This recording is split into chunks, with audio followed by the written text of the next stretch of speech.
Talagang lalaban ka, Julius? Lumaban ka kung gusto mo!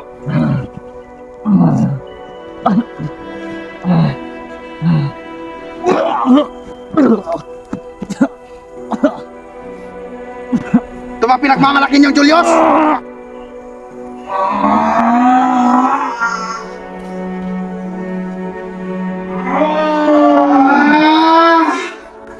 Ito ba? Pagmasdan mo, Commander Lawe! Max Tom!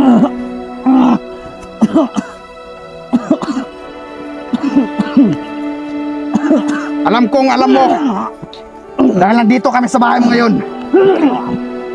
Pagmasdan mo mabuti. Kayo yung magiging duwag. Duwag ka, Commander Lawe. Dahil ganito rin gagawin sa mga dalawang Max Tom at ni Jerome. Tingnan yung kasamaan nyo. Umiiyak na.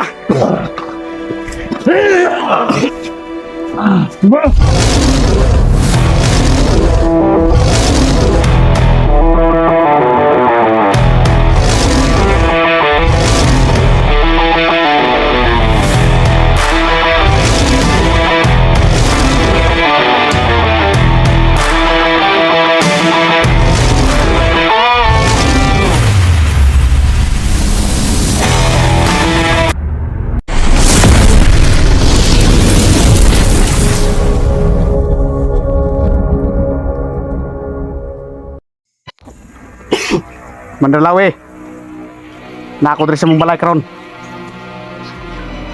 Og gipangharangan na nako tanan nga atuanan nyo lugar. Ipangtagtag na nako mga tao. Pila ka tao yung ibutan dito? Medyo. Mayo. Gusto ko nga magkita tang duha para mapatay na taka. Kita mo ano yung kauban? Ha? No, Julius, buhay ka pa? Apa! Apa!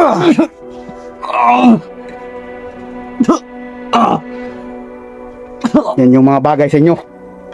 Putang ina nyo. Kung hindi kayo magmamadali, mapapatay ko na si Julius. Tignan nyo naman kalagayan ng kasamahan nyo. Patayin ko na to. Hindi na ako magbibigay pa ng awa kahit kanino. Dahil lahat ng humarang sa akin babanggain ko, papatayin ko.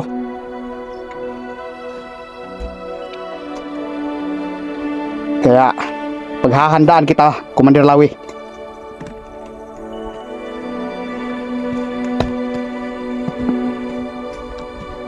Ano? Handa na ba kayo mag-ensayo? Tara. Mabuti kung ganun. Para mas lumakas pa kayo, tuturuan ko kayo. At bibigyan ko kayo ng mga orasyon para makapaglaban sa kanila. Para maubos natin silang lahat, napatayin.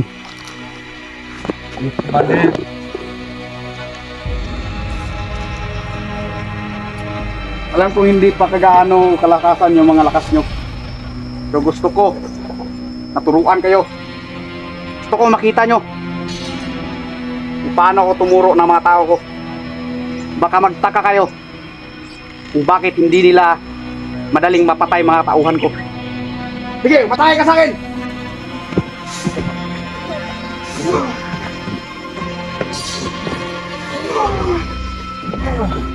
Ano? Kulang pa yung mga galawan ninyo. Kailangan yung subukan yung orasyon nyo sa akin.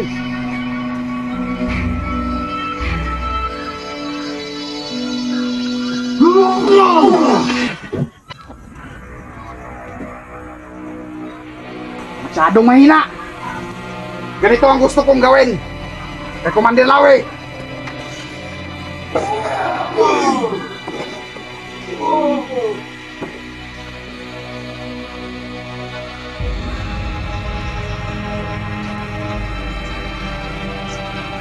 Mga tauhan ko yan. Sinusubukan ko yung mga galing nila para malaman ninyong lahat.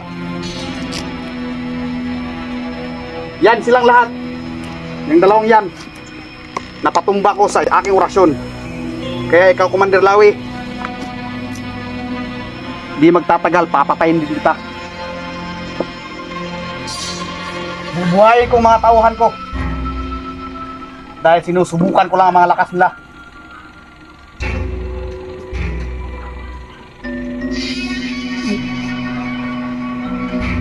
Tumayo ka! Ano? Masakit?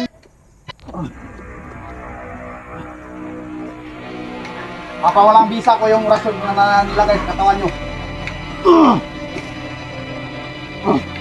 Ano? Umuwi ka na? Sige na.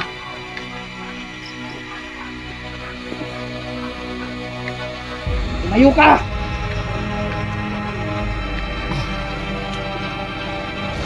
Ano, masakit? Tatanggalin ko yung orasyon na binigay ko sa katawan mo. Ano? Kailangan nyong maging malakas. Dahil pagdating ng araw na mababangga natin sa Commander Lawi, yung mga kasama niya, kailangan kong malakas kayong dalawa. Kayong dalawa, ipag-uutos ko sa inyong dalawa. Napuntahan nyo ibang kasamahan nyo doon para balikan kayo, bumalik sila dito sa akin. Kayo muna magbantay doon. Oh, Commander. Klaruha ngayon mga kauban ni Murto kung sa ilang kahintang dito ha. Oh, Commander. Pag-amping mo, ay sa mula ka, Dre. Gusto kong hatagan tamugurasyon. Kaya kung in kaso makita mo sa kalaban, dili mo nila mapatay. Gusto ko na ako ang mapatay ka Commander Lawi.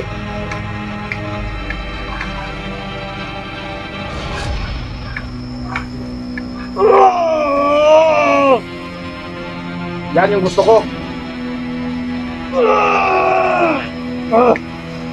Kailangan nyo silang dakpin ng buhay at dalhin nyo sa akin. Yes, Commander. Bantayan yung maigi yung paligid. Oh, Tumakas na kayo. Dahil mag-iinsayo muna ako dito. Pag-amping mo. Gusto kong makita mo, Commander Lawi. Sa paghahandaan kita. Sa aking paghahanda. At sa aking paghihintay. Na may paghaganti yung aking ama. Ngayon, inuumpisahan ko na. Dahil alam ko na si Julius kasama nyo sa pagpatay sa aking ama. Yan yung itanim mo sa utak mo, Commander Lawi. Dahil hindi matatapos ang buhay ko hanggat hindi kayo nauubos.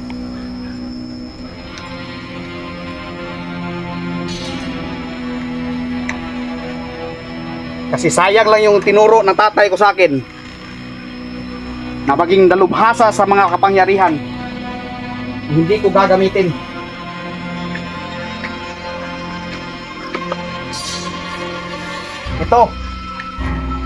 Ito ang pinagmana niya sa akin na sandata. Ito ang gagamitin ko sa pagkitil ng mga buhay sa inyo.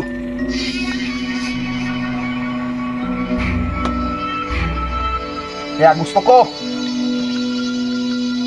pagdating ninyo dito, isa lang ang pwedeng mamatay kundi ikaw, Commander Lawi.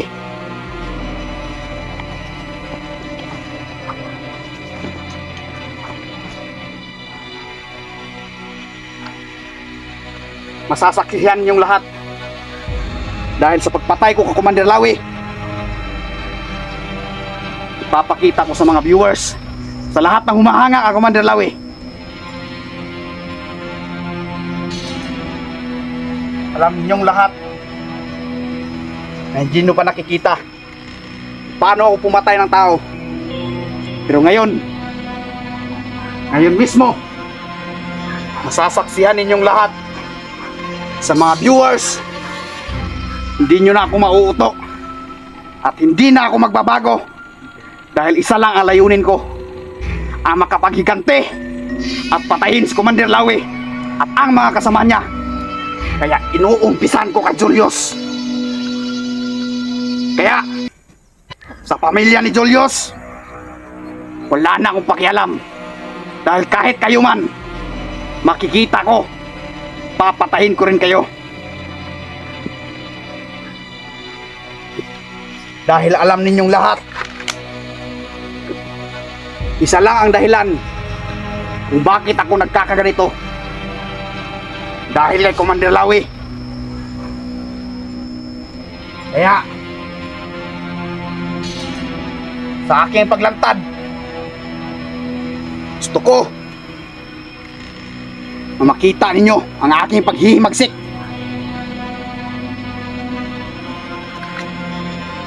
Dito ko papatayin mismo si Commander Lawi. Sa bahay niya.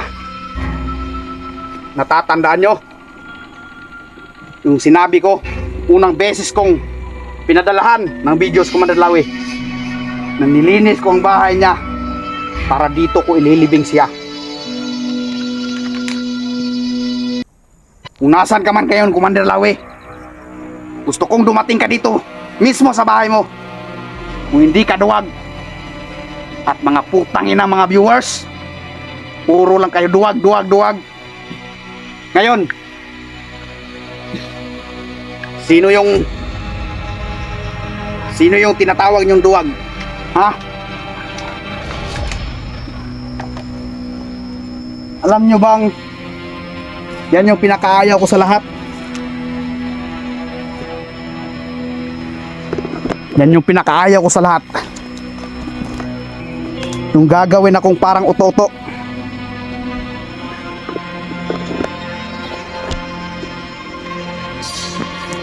Hindi ba't matapang yung Commander Lawi na pinagmamalaki nyo sa akin? Di bakit ngayon parang nakabahag yung buntot niya? Kung matapang ka, Commander Lawi, ililigtas mo sana to si Julius sa lahat ng mga kasamahan mong mga vlogger na mga hunter. Ang gusto ninyo ng kapayapaan, hindi sana to magiging ganito ang sitwasyon kung hindi nyo inumpisahan. Kasi pinatay nyo yung ama ko eh. Alam nyo bang tagos sa buto yung aking galit nung nalaman ko na pinatay ninyo yung ama ko? At isa pa, hindi ako lumabas kaagad kasi ayaw kong malaman ng lahat ang aking pagkatao. Pero ngayon, dumating na sa punto na ganito na ang sitwasyon. Si Commander Lawi ay hindi pa rin tumitigil sa paghahunting ng aking tiyo na si Turo. Meron pang mga kasamahan kung sino-sino. Alam ko, hindi magtatagal, mauubos ka rin kayong lahat. Kaya sa aking pagpatay sa inyong lahat, wala na akong masasabi, kundi isa lang. Gusto kong maipaghiganti ang aking ama. At sa pagpatay nyo sa aking ama, doon ko tatapusin ang mga buhay nyo. Kasi alam niyo, sa lahat na manonood ng video na to, sa hindi nakasubaybay, baka hindi nyo kilala kung sino si Commander Putik.